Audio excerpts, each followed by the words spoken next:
Hello, I'm Captain Jack and welcome to the Hangar Bay. On this channel, we take a deep dive into the best starships, technology, and more from your favorite sci-fi universes. Today, we're talking about the Harrower-Class Sith Dreadnought. This was the standard capital ship of the Sith Empire during the era of the Old Republic. The Harrower-Class represented the Sith Imperial Navy at its prime, as it worked as a heavily armed Sith Battlecruiser that could withstand attacks from several ships. It was also capable of operating as a carrier. Remember to hit that subscribe button for the latest videos, and let us know what you think of this ship in the comments below.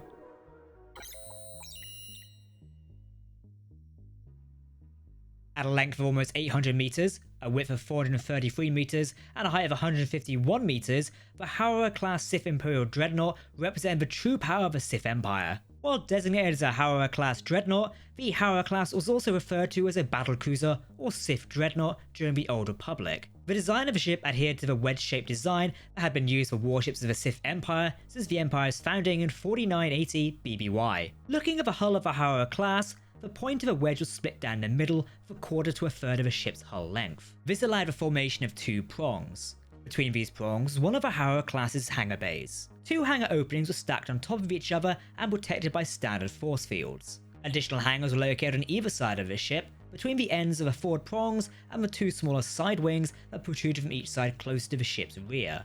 A final hangar was located on the underbelly of the ship class. A crew complement of 2,400 personnel was required to operate a Harrower-Class starship. The ship had the capacity for over 7,300 troops, making it ideal for invasions. A smaller wedge was located on both the top and bottom of the Sith Dreadnought, towards the aft of the vessel. This is where the starship command tower was positioned atop that wedge. Wing-like protrusions would be found extended from the top of the upper wedge, and the command tower was built atop the junction of these wings. The whole plating of the Harrower-Class was heavily reinforced. Most of this vessel had 3 primary engine thrusters, surrounded by 4 smaller ones, located on the rear of the ship. The whole plating of the Harrower-Class was heavily reinforced. Most of these vessels had 3 primary engine thrusters, surrounded by 4 smaller ones, located on the rear of the ship. The Harrower-Class had a large armament featuring turbo laser batteries, quad laser cannons, ion cannons, proton torpedoes, and concussion missile launchers. Defense-wise, the Harrower-Class had standard shields for a ship of its size. 2 shield generators were located on the upper hull wings. In total, the ship had 4 shield generators. Designed also to transport starfighter craft, standard Harrower-Class Dreadnoughts would carry a complement of 95 starfighters. Most of these were the standard Imperial Navy Mark VI Supremacy-class starfighter. 32 B-2A Extinction-class bombers were also stationed on board, along with 35 shuttles. Several escape pods were located aboard the ship for use in emergencies. Being the largest and most heavily armed starship in the Imperial Sith Navy, the Harrower-Class was designed to hold its own. Just one of these ships could hold its own against fleets of starfighters or several smaller warships. However, the Sith Empire fleet composition typically relied on having Harrower-Class Dreadnoughts make up the backbone of a fleet. These ships normally coordinated fleet attacks, while absorbing damage and dealing its own. However, the cost of producing a Harrower-Class starship was roughly equivalent to a decade's output of a major planetary mining colony. Being the primary starship class of the Sith Empire Navy, the Harrower-Class saw many revisions and refits throughout its service history. Some of these heavily altered the hull, so much so that the Harrower-Class was not easily recognisable as it once was. Let's look at some of these types. The Tingalarm type was seen in the assault of the Tingalarm region. This variant of the Harrower-Class lacks the distinctive split prow of the later Harrower-Class designs. The space between the prongs reduced to little more than a narrow slit. This likely means the central hangar bay is either not present or is completely obscured. The early type model saw great use during the opening years of the Great Galactic War, with such events as the Battle of Korriban. The frontal prongs was wider than the late types and were squared off at the ends. Armaments of the Dreadnought, a set of 4 turrets on both the top and bottom sides of the hull, were placed at the rear wing structures. Designated as the late type, this model saw extensive use throughout the era of conflict between the Sith Empire and the Republic.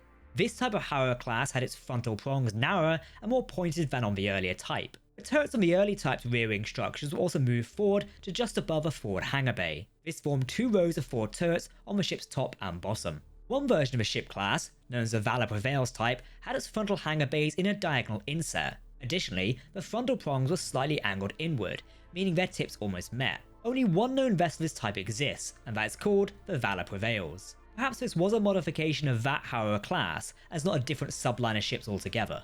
The BSX-5 Dreadnought was visually similar to the Harrower-Class, but came in at a length of 600 meters. It possessed a reduced armament and complement. Darth Jadis used one of these ships as his flagship, with a given name, Dominator. Designated as the Silencer type, this variant of the class stripped out the forward hangar bay to mount a super weapon known as the Silencer. This fleet killer mega laser had the firepower to destroy a capital ship and quickly recharge enough to do in rapid succession. The first ship of this type was the Doombringer, constructed on the orders of Sith Empire warrior Darth Nox. Finally, the Gauntlet type appeared nearly identical to the Silencer type. However, the main difference between both ships was that the super weapon mounted between the prongs was the Gauntlet Lightspeed Cannon. It was a weapon capable of destroying ships while they were in hyperspace. Only one of these ships was known to exist, and the Havoc Squad destroyed it.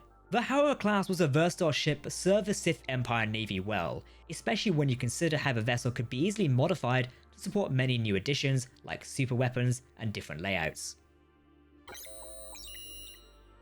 The Harrower-Class Dreadnought was in production as early as 3712 BBY. Sith Lord Darth Ikor was given an early model of a Harrower-Class called Red Reaper. This was so that he could conduct his expedition to search for pure-blooded Sith outside the confines of the Empire. Grand Moff Odell Viking created the original design of the Harrower-Class. He was widely credited for the rebirth of the Imperial military on the planet of Drummond Cass. Viking was alive to see the first of his newly designed warships. Viking was eventually killed during a mission where he would die on the bridge of a prototype Harrower-Class ship. By the time the Empire instigated the Great Galactic War against the Galactic Republic in 3681 BBY, the Harrower-Class Dreadnought had become the primary capital ship of the Imperial Navy of the Sith Empire. However, the early design would slowly be phased out over the course of the war. The Harrower-Class was present at the Republic's first contact with the Sith Empire in the Tingle Arm. Over 30 Harrower-Class ships comprised the bulk of the Sith Imperial fleet that reclaimed the Sith homeworld in the Battle of Korriban. In 3678 BBY, several Harrower-Class Dreadnoughts were stationed in the orbit of Korriban and defended the Sith homeworld from a Republic assault. The Starship class continued to be the backbone of the Sith Imperial Navy for some time. 3 Harrower-Class ships were present in the Battle of Alderaan in 3667 BBY. The Sith Empire scored a major victory in 3653 BBY when the sacking of Coruscant took place. Several Harrower-Class ships were part of the Sith fleet which attacked the galactic capital and caused devastating damage to the city world, as well as the near destruction of the Jedi Temple. This battle brought about the Treaty of Coruscant and an end to the Great Galactic War. More than a dozen Harrower-Class ships, alongside Terminus-class destroyers, were stationed at Viking Space Dock. This was the primary staging area of the Sith Imperial Navy. Ships here included the White Nova and Zeos Shadow. Grand Moff Riker's Killoran would command the Imperial 5th Fleet from the Harrower-Class Emperor's Glory. This ship and her fleet attacked the Republic transport, SLEs, in 3643 BBY. It was an attempt to capture the Republic ambassador, Vinisara.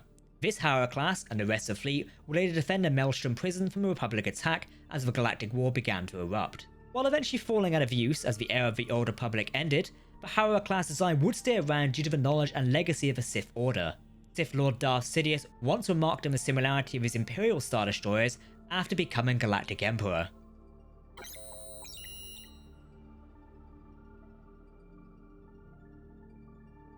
BioWare's Star Wars The Old Republic MMO video game, a multimedia project, introduced the Harrower-Class Dreadnought in 2011. Due to the timeline of the release, other versions of the Harrower-Class are shown.